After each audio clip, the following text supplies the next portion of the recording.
Donc on se trouve au CHU maintenant pour la mobilisation et la mobilisation contre le génocide programmé. Et nous sommes avec Madame Mouna Edreville. Bien bonjour les Guadeloupéens, ceux qui ne sont pas en Guadeloupe, les Guyanais, les Martiniquais, tout le monde. Bien bonjour. Effectivement, nous allons en mobilisation qui poco total, mais qui est total. Mobilisation à la Guadeloupe. Parce que actuellement, la situation est gravissime. Nous n'avons pas de bloc opératoire au CHU de la Guadeloupe. Nous n'avons pas d'urgence. Nous n'avons pas de maternité. Et la situation n'est pas près de s'arranger. Si vous faites un accident de voiture, il n'est pas sûr qu'on puisse vous sauver, surtout si on vous emmène à un endroit où il n'y a pas de quoi vous soigner. Et donc au jour d'aujourd'hui, on veut tirer la sonnette d'alarme. On veut que vous soyez bien au courant de ce qui se passe. On veut vous dire la vérité. Depuis l'incendie du 28 novembre 2017, nous sommes dans une réelle catastrophe sanitaire. Nous avions prévenu, nous l'avions pressenti parce que nous étions sur le terrain. Nous étions là le jour de l'incendie, nous avons évacué tout seul. Et donc nous avons une conscience aiguë du drame depuis ce jour-là. Et en fait, le jour le moins dramatique, c'était le jour de l'incendie, puisque la situation est en train de partir dans tous les sens et surtout en profondeur, dans les profondeurs abyssales. Il faut que les Guadeloupéens sachent que la santé est en péril. Il ne s'agit pas uniquement du CHU, il s'agit de la santé des Guadeloupéens d'une manière générale. Et ce qui permet justement de donner la vie, ce qui permet de redonner la vie, est particulièrement en péril. Et ça doit nous faire réfléchir. Le personnel hospitalier est intoxiqué également? Le personnel hospitalier est en grande souffrance physique et morale. Physique, pourquoi? Parce qu'il y a des émanations d'air toxique régulièrement. Tous les jours, nous comptons du personnel médical, paramédical. Ce qu'on dit paramédical, en fait, ce sont les aides-soignants, les infirmiers qui tombent, qui ont des céphalées, qui ont des nausées, qui ont des vomissements, qui ont des vertiges, qui ont des tremblements et qui s'évanouissent. Le document là qui vient de sortir. Nous venons d'avoir, encore une fois, le témoignage d'un médecin chef de service de diabétologie qui nous dit que 2 de ses confrères, 2 femmes, ont fait un malaise avec perte de connaissance. Ce sont des symptômes d'intoxication à des vapeurs toxiques. Alors ça peut être le CA négatif. Il existe des traces de composés volatiles ou semi-volatiles qui, même à l'état de traces, sont toxiques. Il existe également dans l'air des choses qui n'ont pas été recherchées alors qu'elles auraient dû être recherchées. Les prélèvements qui ont été faits, envoyés en Angleterre, ne sont pas conformes. Ils ont été manifestement réalisés par l'assureur de l'hôpital. Ces prélèvements ont été faits avec des cotons, avec des tubes en plastique, alors que nous connaissons le bœuf à bas des analyses. Ça aurait dû être fait dans des conteneurs en verre.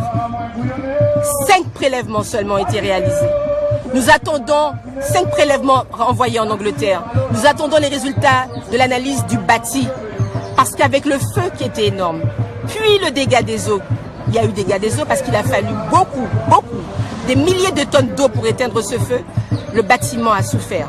Les tâches techniques a souffert, tout ce qui se trouve en dessous des tâches techniques, bloc, urgence, maternité, tout ça, ça a beaucoup souffert. Et on nous dit rentrez, alors qu'à chaque étage de cet immeuble, tour nord ou tour sud, il y a encore dans l'air des moisissures qui libèrent sûrement des mycotoxines. Il y a également dans l'air du CO qu'on ne sent pas ou d'autres substances qu'on ne perçoit pas ou qu'on perçoit.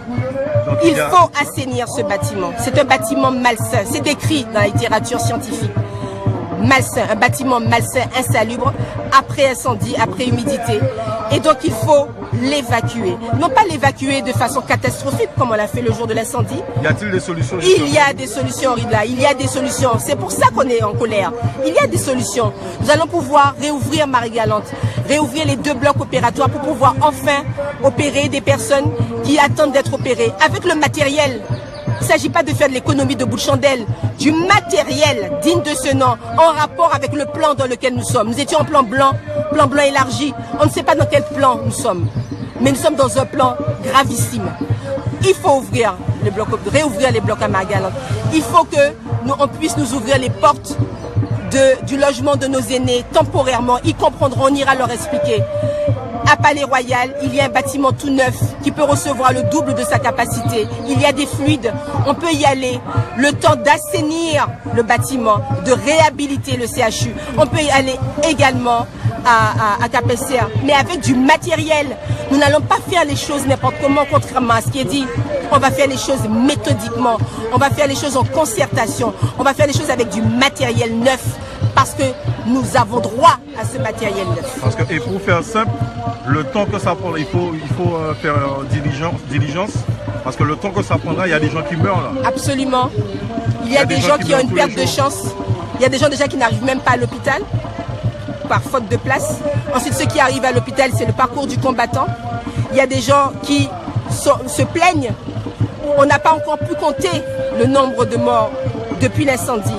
Donc on ne va pas encore vous donner de chiffres.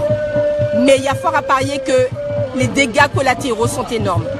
Nous allons vous donner des chiffres parce que nous sommes des scientifiques aussi. Nous ne sommes pas là pour faire cancan. Nous ne sommes pas là pour faire polémique. Nous ne sommes pas là pour faire la guerre. Nous sommes là pour dire la vérité et nous sommes là pour santé en nous, pour vie en nous, pour dignité en nous. Donc on vous donnera tous les éléments. On vous invite à venir mardi soir à 19 h à la Casa. Il y aura plusieurs ateliers de démonstration, plusieurs échanges, plusieurs questionnements, plusieurs réponses, plusieurs propositions.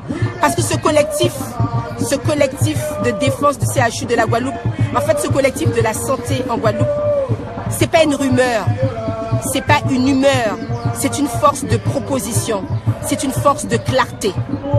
Alors Vinizot, mardi soir à la Casa à 19 h.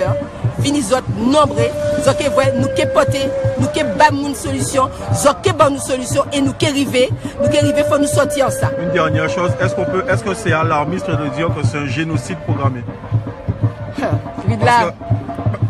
Obligé demander parce que effectivement quand tu nous dis qu'il n'y a pas ce qu'il faut pour être soigné, c'est-à-dire nous destiner à mort, il faut laisser mauvais. Clairement, on peut dire comme ça parce que on peut parler de ça, mais il faut moins parler au nom du collectif. Clairement, au nom du collectif, il y a une incompétence flagrante, volontaire ou involontaire. C'est comme mes cigarettes là, je parlais là, on va dire volontaire ou involontaire. Donc, il y a une chance. Ça pas normal.